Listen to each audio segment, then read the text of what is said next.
Bonjour à tous, j'espère que vous allez excellemment bien et aujourd'hui il n'y a pas de course de cyclisme, ça ne veut pas dire qu'il n'y a pas de vidéo sur le cyclisme, une nouvelle présentation d'équipe de deuxième division et aujourd'hui c'est Israël Première Tech, on va revenir un petit peu sur la saison 2024 de cette formation et puis on parlera de 2025.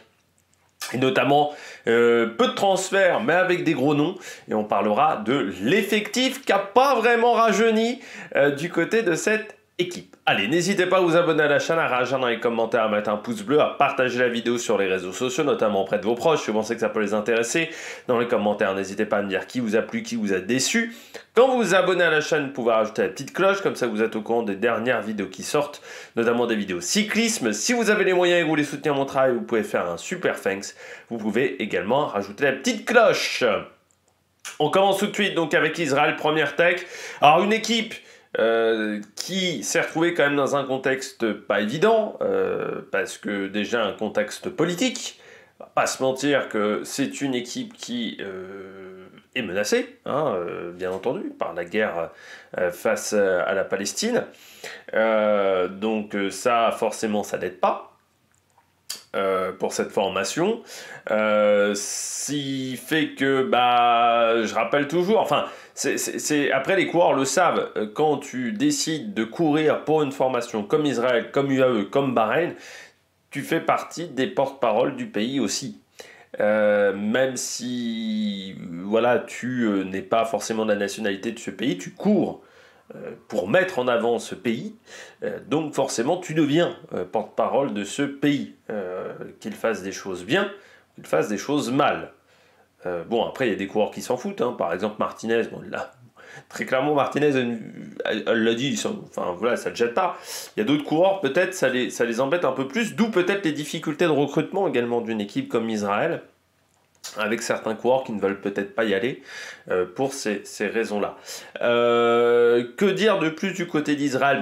Malgré ce contexte qui a été compliqué, hein, parce que notamment les voitures de l'équipe sont devenues des voitures banalisées, même le bus de l'équipe c'est plus marqué Israël en gros, avec des drapeaux palestiniens sur toutes les arrivées d'épreuves aussi, hein, on en a vu très souvent sur la plupart des courses. Il a fallu gérer ça, c'est pas une mauvaise année si on revient sur 2024 en termes de résultats, notamment de victoire sur la Flèche Wallonne du côté de Stephen Williams. On a vu également un top 10 sur le Tour de France avec Derek G. Aussi, des bons classements avec Derek G. Vous avez le Tour de Grande-Bretagne, Stephen Williams. Vous avez également Riley Sheehan qui a été performant à Eschborn-Frankfurt. Corbin Strong qui a eu quelques résultats sur des courses Pro Series. Et puis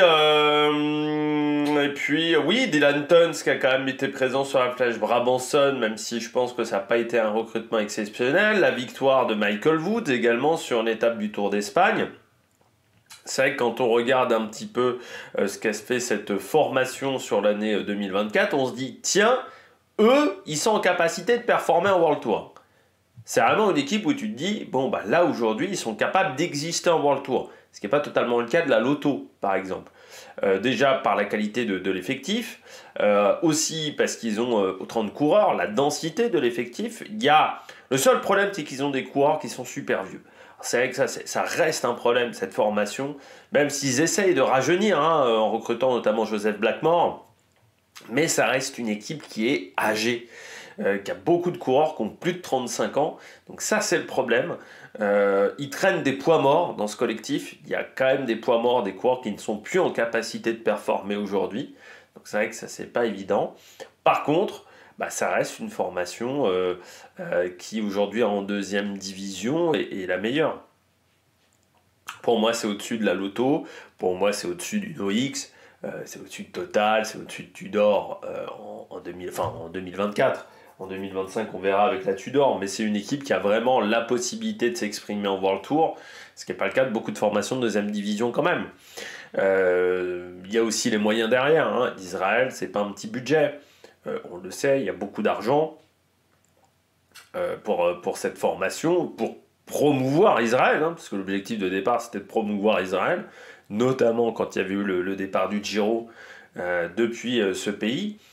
Et puis l'équipe qui au départ était quand même pas d'un très gros niveau a quand même progressé au fur et à mesure des années, même si c'est une équipe qui est montée en World Tour sans forcément le faire de manière sportive, hein. Ils avaient racheté une licence.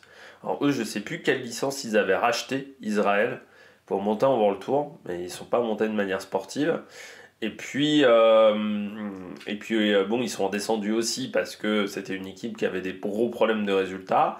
Là, aujourd'hui, ils ont les résultats. Ils ont réussi à être plus réguliers et surtout à être présents sur des courses World Tour et à faire des résultats sur les courses World Tour, ce qui était leur gros problème pendant des années. Et là, ils ont vraiment progressé là-dedans. Et la régularité des résultats aussi. Et puis, c'est la première fois qu'ils faisaient un classement général avec un top 10 également sur le Tour de France. Voilà, c'était une année où on a eu une grosse progression. On attend cette année la confirmation. J'attends pas forcément mieux d'Israël en termes de résultats. J'attends que ça confirme. Et puis après, bon, bah, l'an prochain, oui, il faudra faire plus si on veut sécuriser totalement sa place en World Tour. Mais là, ce que j'attends, c'est qu'ils sécurisent, c'est qu'ils confirment ce qu'ils ont fait et les progrès qu'ils ont fait entre 2023 et 2024. En termes de résultats, de toute manière, ils sont quasiment assurés d'être en World Tour l'an prochain. C'est comme la Loto, il y a quand même enfin, il faudrait quand même un miracle de certaines formations et vraiment une saison pourrie de Israël pour se planter. Mais je trouve que le collectif est là. C'est pour ça que j'ai un peu du mal à comprendre leurs impasses du côté d'Israël, parce que je pense ils pouvaient avoir un calendrier World Tour cette année. Ils n'étaient pas obligés de faire autant d'impasses. Je trouve que c'est vrai que là, il y a beaucoup d'impasses du côté de cette formation. Alors que pour moi, il n'y a pas forcément d'intérêt à faire ce genre de choses. On regarde les victoires en 2024 du côté de cette équipe. Elles sont au nombre de 29. Il y a également Blackmore qui a gagné une étape du Tour de l'Avenir et le Tour de l'Avenir sans avoir le maillot de cette formation. Et puis ça a commencé dès le Down Under avec la dernière étape, le Mount Lofty et le Général pour Stephen Williams. Tom Van Asbroek remportait la dernière étape du Tour de la Provence et Tan Vernon la première étape du Tour des Alpes-Maritimes. Sur le Tour de Rwanda, il faisait un carton avec Itamar Einorm qui a remporté l'étape 2 et l'étape 7. Blackmore remportait l'étape 6, l'étape 8 et le Général. Le Tour de Taïwan, là aussi un carton plein avec Blackmore qui a remporté le Général, Itamar Einorm qui a remporté l'étape 1 et l'étape 5.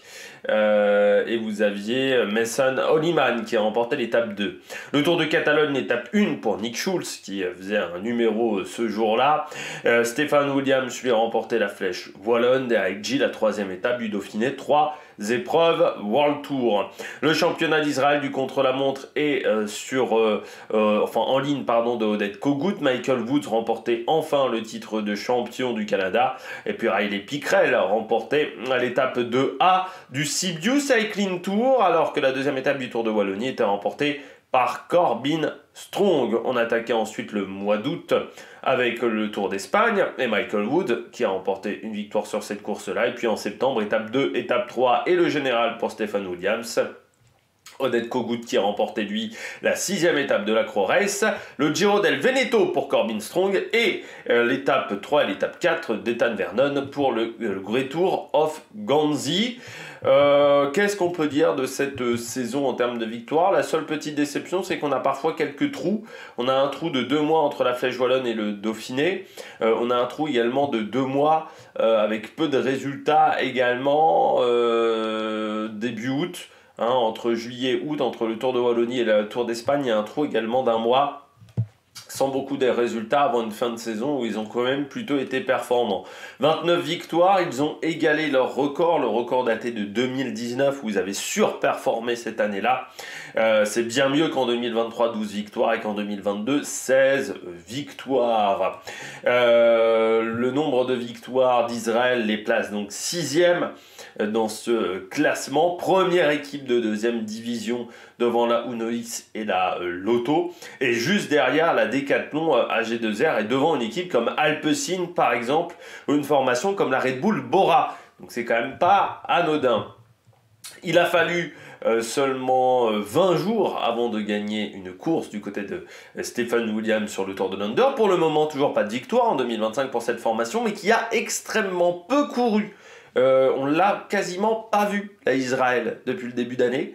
On a vu un peu Corbin Strong, mais c'est vrai qu'il y a encore beaucoup de coureurs qui n'ont pas démarré leur saison dans cette formation.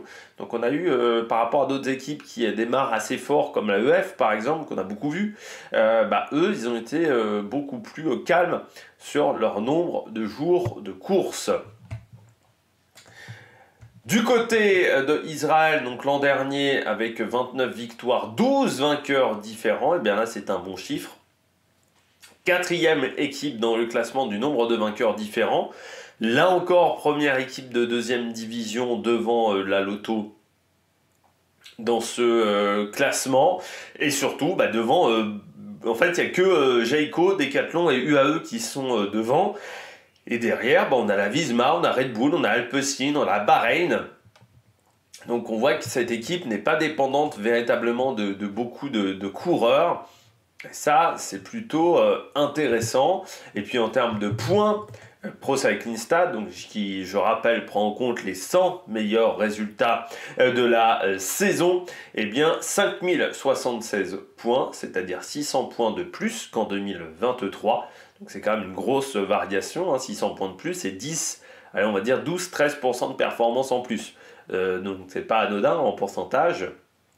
Et puis c'est largement mieux qu'en 2022 et c'est le record de points en Pro Cycling Stats par rapport au classement Pro Cycling Stats pour cette formation.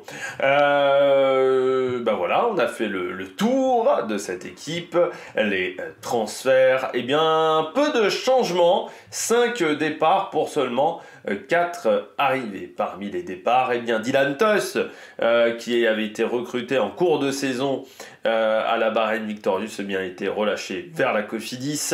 Mats Wurtschmidt a enfin trouvé un point de chute, c'était pas encore indiqué sur mon sur mon précédent classement. Il est chez Pass Racing, donc une équipe danoise. En fait, c'est un club, c'est même pas une équipe professionnelle. C'est assez surprenant même. C'est une équipe où vous avez des filles également dans cette formation. Il y a, je dirais, 50-50 filles, garçons dans cette formation. C'est vrai que c'est incroyable qu'il n'ait pas trouvé d'équipe. Je trouve Mats Wurtschmidt à 30 ans, parce que c'est quand même pas un mauvais coureur. Et là, qu'il se retrouve sans formation, il y a peut-être des équipes qui vont regretter avec Mats Wurtschmidt, qui était chez Israël depuis 2020, notamment. Parmi les autres départs, Guy Sagiv qui a pris sa retraite comme Rick Zabel, et Mason Honeyman lui a rejoint Nicolor Tien 21, donc une équipe continentale portugaise. On retrouve notamment Alexis Guérin ou Artem Nish dans cette formation et Harrison Wood également.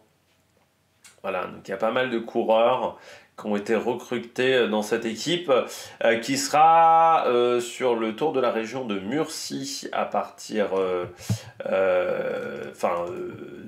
vendredi, je crois, le Tour de la région de Murcie qui est sur un jour, et puis également sur la Figueira Champions Classic qui aura lieu dimanche comme la Classica des Almeria. On retrouvera cette équipe également sur le Tour de l'Algarve et sur Grand Camino à la fin du mois de septembre. Parmi les recrues, eh bien, nous avons Alexei Lutsenko, le pur produit de Astana qui est passé donc dans l'équipe israélienne, Yann Hirt qui était à Soudal Quick-Step, Mathis Louvel qui était chez Arkea, et puis Pierre-André Côté qui était chez Israël Première Tech. Alors cette équipe, elle est composée désormais encore de 30 coureurs.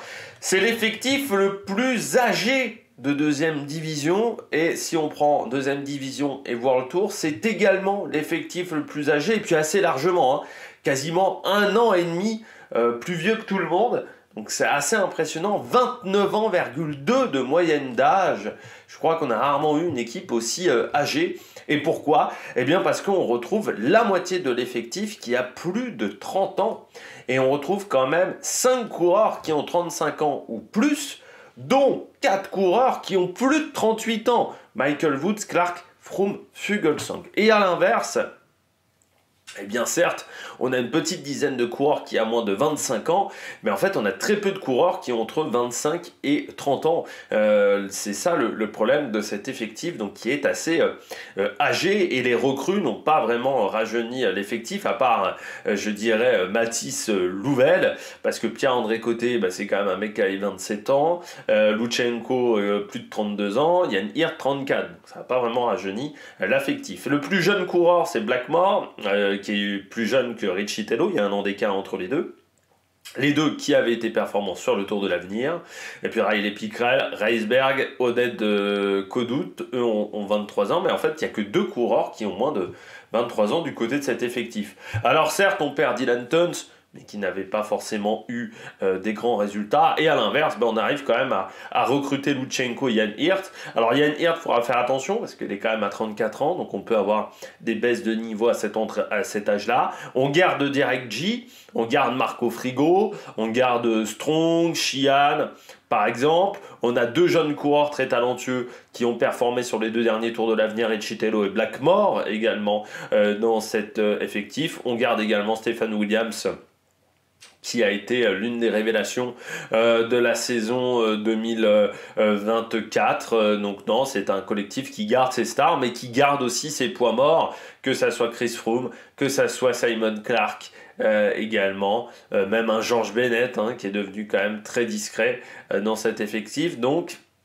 ouais, il y a du bon, il y a du moins bon, c'est-à-dire que ça bouge peu au final dans ce collectif, mais on garde les avantages et aussi les inconvénients du côté de cette formation. On regarde tout de suite les coureurs à suivre avec Pascal Ackermann, le coureur allemand de 31 ans.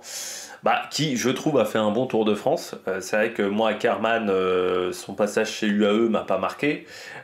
Chez Bora, sur la fin, il était plus en odeur de sainteté. En fait, il a connu les modifications d'équipe. C'est-à-dire, quand il est arrivé chez Bora en 2017, c'est l'équipe des sprinters. C'est-à-dire qu'à l'époque, tu as Bennett, tu as Sagan. On est encore sur la période où il y a beaucoup de sprinters chez Bora. Sauf qu'au fur et à mesure, cette équipe-là est devenue une équipe de grimpeurs, suite aux résultats notamment de Bourman sur le Tour de France, de Schwartzmann, de tous ces coureurs-là qui étaient des purs produits de la formation, de cette formation. Et on est passé d'une équipe de sprinters à une équipe de montagne. Et lui, sur la fin, il se reconnaissait plus dans cette formation. Il allait plus sur les grands tours. Il a été chez UAE. Sauf que UAE laissait encore de la place pour les sprinters avant 2020. C'était notamment Jasper Philipsen. On lui avait laissé de la place. C'était plus du tout le cas aussi à ce moment-là. Et donc il est resté que 2 ans sans forcément faire de grands résultats. Et c'est vrai qu'en 2024, on attendait la relance du côté d'Ackermann à 30 ans. Je trouve que la relance n'a pas été mauvaise pour lui, notamment sur le Tour de France où il fait plusieurs podiums. Moi j'avais vu au 4 jours de Dunkerque, et pourtant Israël était mal organisé. Il arrive à faire 3 top 5, 4e de Nöckele-Corse, 3e d'une étape également de Paris-Nice à Sisteron. C'est un coureur qui a progressé énormément sur ces dernières années pour passer les bosses. Comme Groenewegen, c'était des coureurs qui ne passaient absolument pas les bosses, ils passaient que les ponts d'autoroute, grosso modo. Et c'est vrai que c'est un coureur qui a vraiment progressé dans ce domaine-là.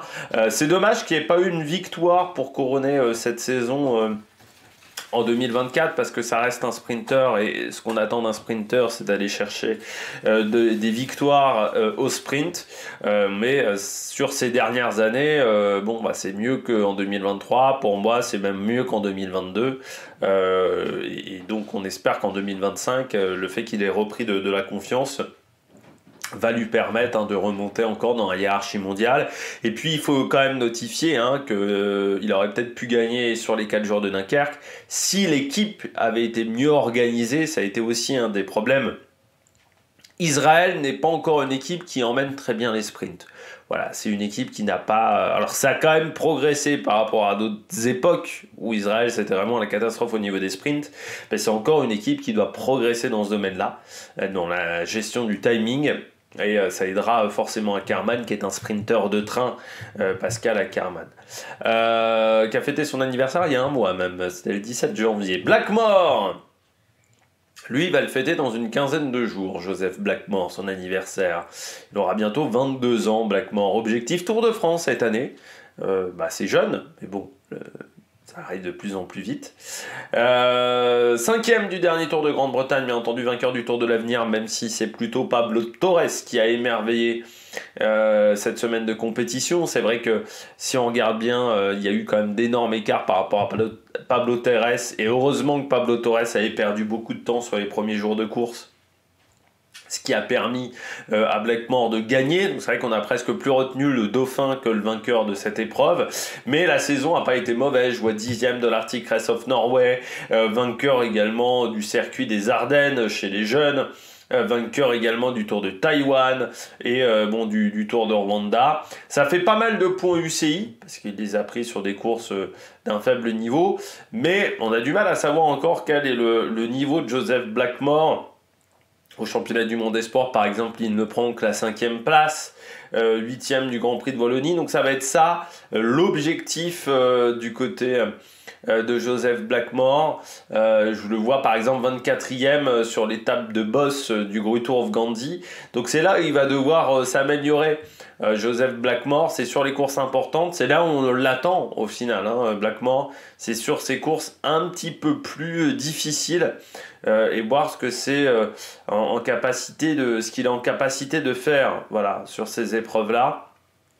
Mais c'est un jeune très prometteur, ça c'est clair et net. Donc maintenant, l'idée est de savoir ce qu'il est en capacité de faire, Joseph Blackmore, et si elle est capable encore de progresser, j'espère, dans la hiérarchie mondiale. Ça sera ça l'objectif pour lui, de prendre de la confiance du côté de Blackmore pour une première année techniquement complète chez les pros, en deuxième division, mais en sachant qu'il a déjà passé plus de 5-6 mois quand même déjà dans l'équipe 1 du côté d'Israël Première Tech, et que même dans l'équipe continentale il n'a pas roulé souvent au final avec la Conti de cette formation. Jan Hirt, Jan Hirt, bon sur le dernier Giro. Jan Hirt, c'est vrai qu'il a ensuite été très bon équipier de Remco Evenepoel et de Landa, même s'il était un peu fatigué et qu'il avait eu un début de course pas évident, notamment avec la perte d'une dent, suite à une chute avant même le départ du Tour de France. Il était tombé lors de la présentation des coureurs le matin de l'étape à Florence. 8e du dernier Tour d'Italie. On l'a vu également 2e à Oman l'an dernier, et notamment du côté de la Green Mountain. C'est un coureur qui est toujours en capacité d'avoir des résultats. C'est un bon équipier. Et il peut être leader au cas où. Et c'est vrai qu'il leur manquait un coureur. Il fallait remplacer, on va dire, Dylan Teuns un petit peu, qui n'avait pas forcément été performant sur les grands tours. Et Jan Hirt a ce profil-là, d'être performant, à la fois bon équipier pour aider un Lutsenko par exemple sur un Tour de France, ou aider un Recitello, ou aider un Blackmore, mais en même temps, potentiellement, être leader unique également sur ce type d'épreuve de 3 semaines, où il est en capacité quand même de faire entre 7 et 12, ou 7 et 13, on va dire la régulière. Donc ça fait pas mal de points UCI également du côté de Jan Hirt. Il est dans ses 2 dernières années de carrière, je ne le vois pas continuer après 36 ans, du moins pas en World Tour, enfin en World Tour en haute division. Voilà, ça sera son objectif. Coureur qui est professionnel depuis 2012, parce qu'il était dans l'équipe Conti de la Léopard, donc à l'époque la formation d'Andy Schleck. Il avait été également dans l'équipe réserve de la Soudal aussi. Et puis il s'était retrouvé chez CCC sans forcément avoir beaucoup de références avant d'aller chez Astana et ensuite d'avoir des très bons résultats chez Intermarché notamment, où il avait déjà fait un très bon résultat sur un Tour d'Italie en 2022 avec la 6e place, mais surtout il avait remporté Oman également. Et le Tour d'Autriche, c'était en 2016, c'était chez CCC.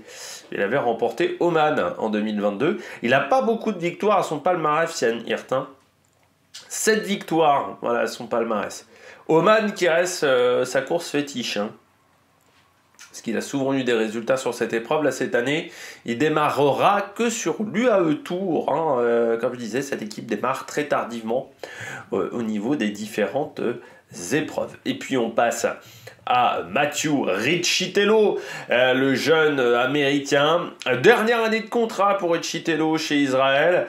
Coureur qui, on rappelle, a remporté une étape du Tour de l'Avenir en 2023.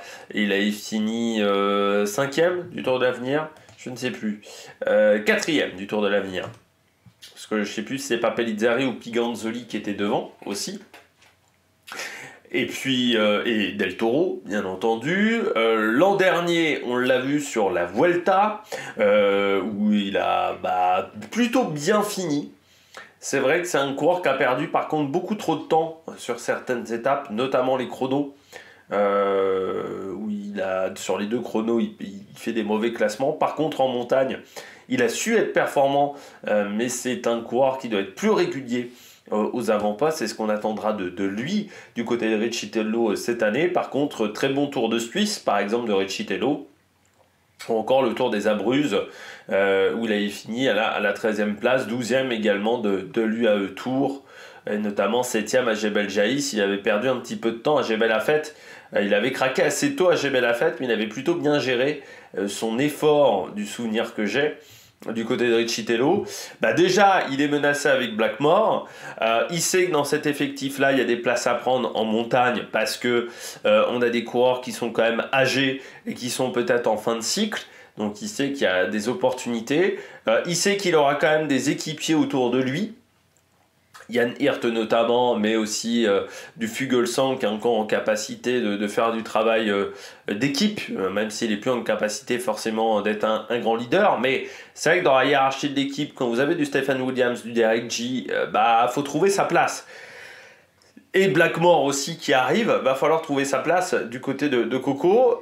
Et puis, fin de contrat, donc ça serait bien de se montrer également pour d'autres formations, parce qu'il y aura peut-être l'idée d'affaire, de changer d'équipe. Le chat a décidé d'aller dans la litière. Pourtant, il est midi, et le chat a décidé d'aller dans la litière. Donc, ça sera l'objectif du côté de Matthew Riccitello, qui voudra obtenir des résultats du côté du coureur américain. Et ça sera son réel objectif cette saison. Matthew Riccitello. On passe à Stephen Williams, vainqueur l'an dernier de la Flèche Wallonne. On aimerait le revoir sur ses classiques flandriennes. Et puis il sera également sur le Tour de France. Stephen Williams comme l'an dernier, mais l'an dernier il avait été très discret sur cette épreuve. C'est vrai qu'on l'avait vraiment vu sur la première partie de saison de Dunder, également sur quelques étapes du Tour de Catalogne. Notamment la première étape où il avait laissé la victoire à Nick Schulz, et puis la Flèche Wallonne également où il avait été bon. Derrière, il avait été un peu plus discret pendant l'été avant de revenir sur le Tour de Grande-Bretagne en fin de saison, mais de ne pas réussir à performer non plus à Québec et Montréal. Donc l'idée cette année du côté de Stephen Williams, c'est d'être beaucoup plus régulier, coureur qui a désormais la sécurité du contrat. Stephen Williams, contrat jusqu'en 2028, c'est un peu comme des IG. C'est des coureurs qui sont arrivés à maturité tardivement. Alors Stephen Williams, moi je l'avais repéré sur la Crow Race. Donc c'était la première année où je regardais la Crow Race, donc en 2021. Sur la chaîne Équipe 21 à l'époque. C'est vrai que j'avais trouvé ce coureur-là talentueux, et puis j'avais regardé un petit peu son palmarès à l'époque, et j'avais vu, il n'y avait pas grand-chose à ce moment-là. Derrière, il fait 2021-2022 chez Bahreïn. Pas se mentir, c'est pas extraordinaire. Déjà en 2023, il y a des résultats un petit peu meilleurs dès qu'il arrive chez Israël. Alors 2024, c'est vraiment une explosion. Voilà, des coureurs en maturité tardive. Je voyais, c'était Yvon Madio qui parlait de Brieux-Roland, qui est également sur le même profil. Il disait, Brieux-Roland, pour le moment, c'est un coureur intéressant, mais qui n'a pas encore montré tout son talent, parce que c'est un coureur qui a la maturité tardive. C'est vrai que maintenant, en ce moment, on a tendance plutôt à s'exciter de plus en plus jeunes sur les coureurs. C'est vrai que maintenant, on le voit, les coureurs, si à 23 ans, t'as pas déjà fait un grand tour, t'as presque raté ta carrière. Et il faut pas délaisser ces coureurs-là, ces coureurs qui vont peut-être mettre plus de ans. Je sais pas, un Alexis Brunel, par exemple, qui va peut-être faire une grande année cette saison, du côté de la Total Energy. Voilà, il y a des coureurs qui mettent plus de temps à s'affirmer, à s'exprimer parce que ils ont besoin de plus de repères, peut-être parce qu'il leur manque des choses également, peut-être parce qu'ils savent pas très bien se nourrir, ils savent pas très bien gérer leur entraînement, pour plein de parce qu'ils sont pas très bons en tactique de course, parfois pour plein de paramètres. Eh bien certains vont acquérir ces compétences-là très jeunes et d'autres il va leur falloir un petit peu plus de temps. Il faut pas négliger ces coureurs-là. Ces coureurs qui ont besoin d'arriver à être performants 26, 27, 28 ans. Je pense à un Geoffrey Bouchard également qui est arrivé chez les professionnels tardivement. Doman Wirth également qui est arrivé tard chez les professionnels. Derek G aussi, Michael Woods, mais parce qu'il avait une carrière dans l'athlétisme avant. Il y a aussi des concurrents qui ont parfois changé de carrière. Il y en a certains qui ont fait de l'aviron, d'autres qui ont fait de l'athlétisme et qui vont se réorienter tardivement. Parfois, certains viennent du triathlon, du VTT. Et vont avoir des performances, mais passé 28, 29 ans, 30 ans pour certains. Je pense à un coureur qui était chez Bahreïn il n'y a pas encore si longtemps que ça, qui est maintenant dans une équipe continentale, qui était arrivé aussi, c'était pas Keplinger, c'était un autre coureur, mais qui était arrivé également sur le tas à être un petit peu performant. Voilà, des fois il vous faut plus de temps. Fuglsang par exemple. Fuglsang, il a mis un temps fou. Simon Clark, c'était un peu pareil aussi. Des coureurs qui se sont exprimés à partir de 27-28 ans. Stephen Williams est totalement dans ce cas-là. Et puis Derek G, là aussi, explosion l'an dernier, il y a 2 ans, sur le Giro, où ça avait été l'homme du Giro. Et il est passé de super baroudeur de Giro à mec qui joue le top 10 quand même d'un Tour de France, en faisant des bons contre-la-montre. Alors en montagne, il doit encore progresser. En haute montagne. Cette année, elle reviendra sur le Tour d'Italie, mais avec l'ambition de jouer le général avec Jan Hirt. Et épaulé par Jan Hirt, ça peut être vraiment une belle aide pour Derek G, qui lui aussi a un contrat jusqu'en 2028, coureur qui est arrivé sur le tas du côté du cyclisme sur route, Derek G. 3e du Dauphiné l'an dernier, qui a couru très peu Derek G l'an dernier. Ça lui a plutôt bien réussi, 53 jours de course seulement. Il a commencé en janvier, certes au Down Under, mais il avait abandonné sur le Het Nieuwsblad et en fait il s'était blessé sur le Het Nieuwsblad, ce fait qu'il n'a pas couru pendant 2 mois et je pense que ça l'a aussi bien aidé au final cette blessure, cette clavicule qu'il s'était faite à ce moment-là, et ce qui fait que ça lui a donné beaucoup de fraîcheur sur la deuxième partie de saison pour être performant. Donc on verra cette année avec un objectif Tour d'Italie comment ça va se passer pour le coureur canadien. Mais c'est vrai que quand il avait dit en début de saison, je crois l'an dernier ou en cours de saison, je veux jouer les grands tours, moi je m'étais dit ok, d'accord. C'était pas forcément le coureur que je voyais le plus sur ce registre-là. Et pourtant, il a réussi à être efficace. Donc bravo, monsieur Derek G, le coureur canadien. On passe au maillot, le maillot de cette formation. Israël. Peu de changements par rapport à l'an dernier. On avait une manche blanche et une manche bleue. C'est toujours ça. Le dégradé a légèrement changé. Mais voilà, ça joue sur le dégradé. Sinon, les couleurs du maillot sont quand même très proches. Bon, l'avantage aujourd'hui, c'est que vous avez plus la Movistar. Mais on peut confondre un petit peu parfois avec la Decathlon si on n'est pas bien réveillé. Mais encore une fois, la Decathlon, les manches sont plus claires. Il y a une sorte de vert clair au niveau des manches, ce qui permet de différencier quand même facilement entre ces deux formations. Mais forcément, c'est des couleurs foncées. Il y a quelques équipes, la Tudor, la Jayco aussi avec le violet. Mais le violet se démarque quand même très bien, je trouve, du côté de la Jayco. Même en hélicoptère, c'était un peu la peur que j'avais, il se démarque quand même bien. Mais voilà, c'est un bleu qui est foncé. La Groupama, par exemple, est sur ce bleu assez proche. Donc on peut confondre un petit peu entre 2-3 maillots un petit peu différents, mais qui ont une base commune qui est le bleu marine. Oui, le maillot est intéressant. Voilà. C'est pas le plus beau maillot du peloton, mais il est correct. Il y a bien pire, si on compare à Intermarché qui est le pire, ou à Coratec aussi, enfin le nouveau nom de la Coratec, qui est bien dégueulasse le maillot, vous allez voir, quand on fera la présentation de cette équipe, c'est pas horrible du tout, du côté de cette formation. Eh bien, j'espère que vous avez aimé cette vidéo. Si vous avez aimé cette vidéo, n'hésitez pas à vous abonner à la chaîne, à réagir dans les commentaires, à mettre un pouce bleu. Et on se retrouve pour une prochaine présentation. Et ça sera de ce côté-là une équipe belge qui s'appelle la Lotto. Équipe ancienne du cyclisme belge. Allez, ciao ciao sur l'Amérique Production.